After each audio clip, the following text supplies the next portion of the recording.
चतुर बीरबल में आज की कहानी है नदी क्यों रोती है। बारिश का मौसम चल रहा था। पानी से लबालब भरी यमुना नदी अपने पूरे वेग से बह रही थी। पानी का तेज प्रवाह बहुत आवाज उत्पन्न कर रहा था।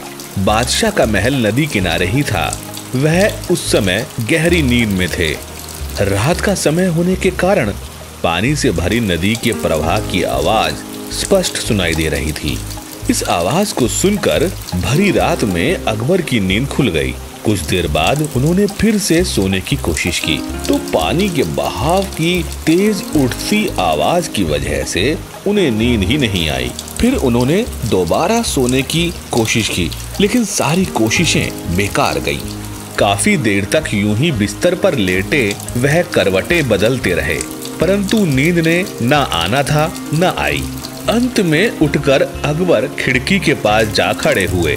वे नदी की आवाज सुनकर सोच रहे थे, क्या नदी रो रही है?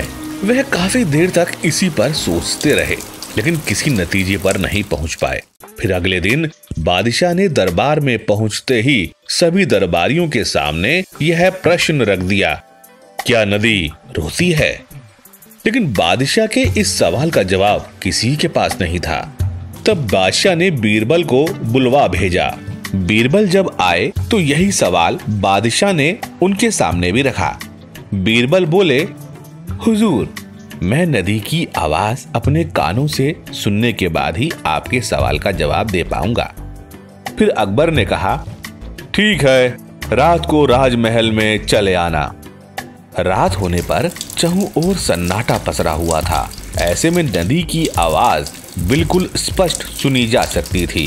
बीरबल राजमहल में मौजूद थे बादशाह के साथ।